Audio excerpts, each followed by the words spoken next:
Hello friends, welcome to our new channel Finup with Chinup. आज हम बात करने वाले हैं टाटा टेक आईपीओ के बारे में।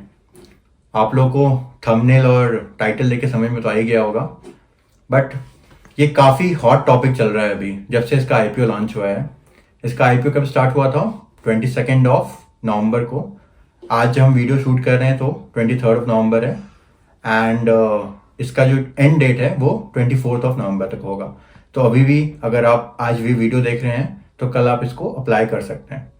तो इसके बारे में बहुत डिटेल की फाइनेंशियल देखेंगे। सो विदाउट वेस्टिंग टाइम एक बार जल्दी से स्क्रीन शेयर करके इसके फाइनेंशियल देखते हैं, फिर डिसाइड करिएगा आप लोग इसमें आईपीओ इन्वेस्ट करना है कि नहीं करना है। एंड में मैं अपना पर्सनल ओपिनियन बताऊंगा कि मैंने इन्वेस्ट किया है या नहीं किया है और क्यों किया है। ठीक है, तो let's quickly jump into the financials.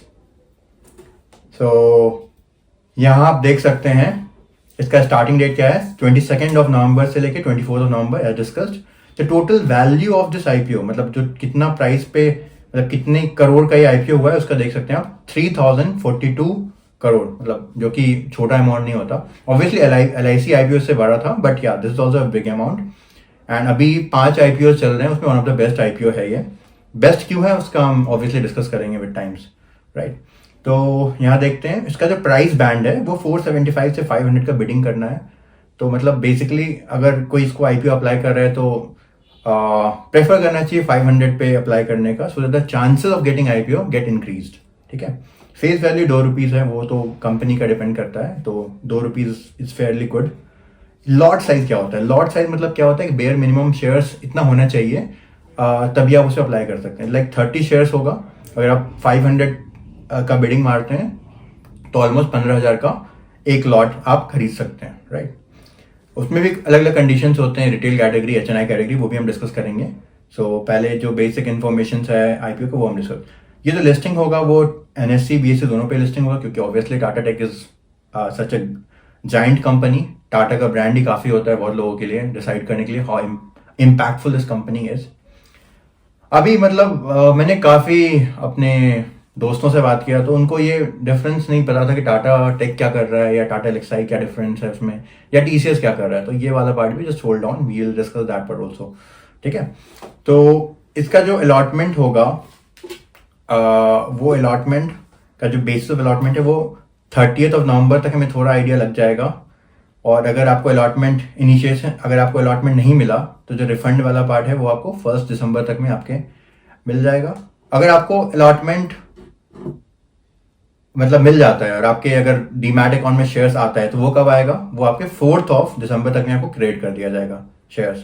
And ये आपको समझ में भी आ जाएगा अगर ये आपको शेयर्स मिल जाता है तो अगर ये लिस्टिंग गेन्स होता है, फॉर एग्जांपल जैसे कि अभी हम देख सकते हैं कि ग्रे मार्केट प्रीमियम, जो कि मतलब आईपीओ ओपन होने के पहले पता चल जाता है हमें कि कितना अप जा रहा है वो, तो इट्स ऑलमोस्ट 70-75% अप उसका ग्रे मार्केट प्रीमियम है। तो उससे भी हमें अंदाजा लगा सकते हैं कि this is such a great IPO and I am personally hopeful कि 800-900 प्राइस तो टच कर सकता है ये। So but the chances of getting IPO is very less. मैं आपको बताता हूँ क्यों। क्योंकि जब ये आईपीओ स्टार्ट हुआ कल 22 ऑफ नवंबर को, तो बस 36 मिनट में, कैन यू बिलीव, 36 मिनट में 100% सब्सक्राइब हो गया था ये, राइट। कल के डे एंड होने तक ये ऑलमोस्ट 6.5 टाइम सब्सक्राइब हो गया था। एंड 3 बजे हम वीडियो शूट कर रहे हैं तब ऑलमोस्ट ये 12.5 टाइम सब्सक्राइब हो गया है। एंड जब भी कोई आईपीओ आता है ना तो बड़े इन्वेस्टर्स एंड वो बहुत रिसर्च करते हैं, तो mostly they bet on the last day. तो कल एंड तक होते होते ऑलमोस्ट 100 टाइम सब्सक्राइब होने का एक्सपेक्टेशन है।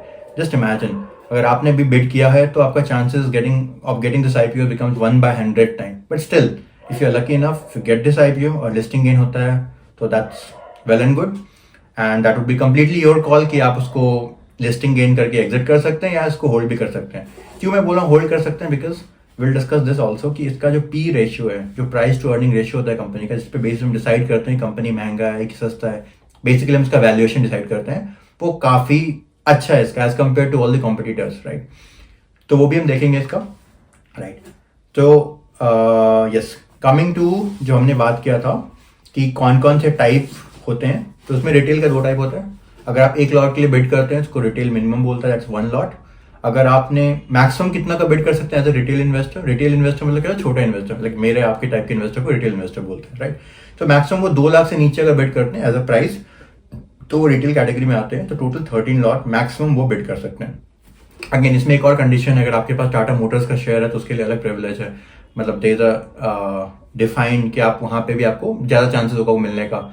अगर आप टाटा टेक के एम्प्लॉय हैं तो उसका अलग सेगमेंट है, तो the chances of getting this Tata मतलब दिस आईपीओ, मतलब आपको शेयर्स मिलना का चांस ज्यादा हो जाता है अगर आप ये 2 कैटेगरी में फॉल करते हैं। तो coming back to this, HNI category में आप आ सकते हैं। अगर HNI कैटेगरी में आप बिड करते हैं तो मतलब आपको 2 लाख से ऊपर का स्मॉल HNI में आपको बिड करना होगा।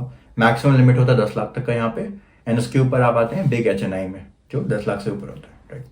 तो सबका डिफाइन किया हुआ है। तो मोस्टली मतलब अकॉर्डिंग टू मी अगर आपको मिलना भी हो ना तो 1 लॉट ज़्यादा भी नहीं मिलेगा, considering the number of subscription that is happening in this IPO, right? अच्छा, क्विकली इसका फाइनेंशियल देखते हैं जो मैं बात कर रहा था, that something very important. So even though मतलब इसलिए मैं बोल रहा था अगर आपको लिस्ट आपको मिल भी जाता है तो आपको शायद होल्ड करना चाहिए। I mean that's completely your call, but still I am suggesting कि आप होल्ड इसलिए भी कर सकते हो बिकॉज उसका फाइनेंशियल बहुत अच्छा है।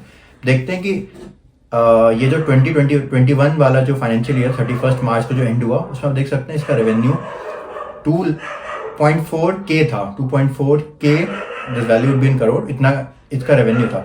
आप नेक्स्ट ईयर देखोगे तो that jump to almost 3.5K, right? तो आपको काफी डिसेंट जंप यहाँ से यहाँ दिखाई पड़ रहा है।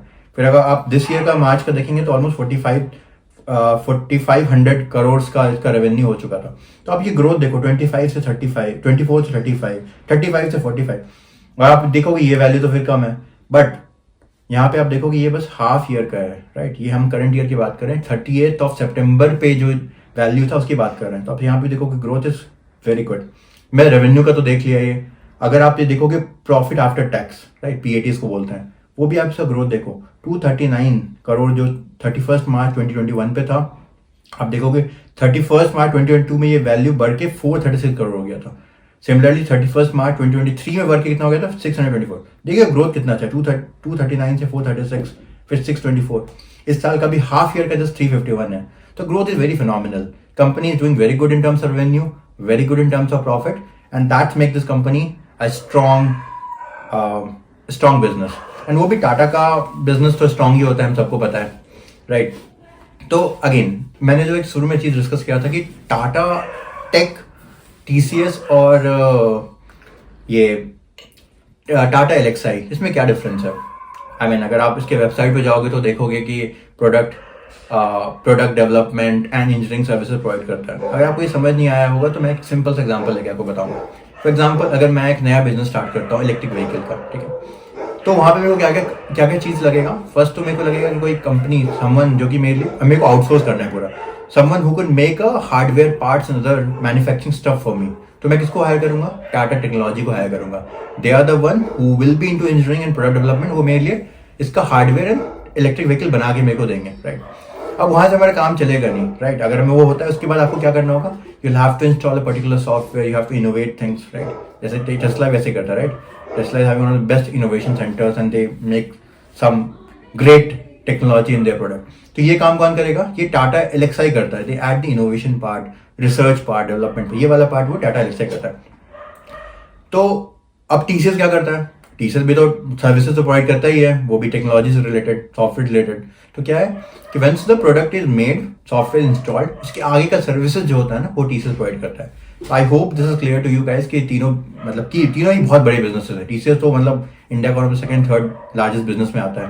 तो how these 3 businesses of Tata are different, right? Okay, तो लास्टली कल इसका लास्ट डे होगा IPO का, तो आप लोग अपने हिसाब से डिसीजन लेना जो भी आपको सही लगता है अकॉर्डिंगली। अगर आपको लिस्टिंग अगर आपको मिल जाता है तो that would be your decision, तो आप उसको होल्ड कर सकते हो या आप इसको लिस्टिंग एड लेके एग्जिस्ट भी कर सकते हो, राइट? अगर आप मेरे से पूछोगे पर्सनली मैं क्या कर रहा हूँ, तो मैंने तो 2 अकाउंट से अप्लाई किया है definitely, and apart from this TCS का बायबैक भी आया हुआ है। तो मेरे पास कुछ TCS के शेयर्स थे, उसका भी बायबैक में भी आपको कल तक में ही बाय करना पड़ेगा क्योंकि 25th is a cut off date जहाँ पे आपके डीमैट अकाउंट में TCS के शेयर्स होने चाहिए, तभी आपको बायबैक में अप्लाई कर सकते हो।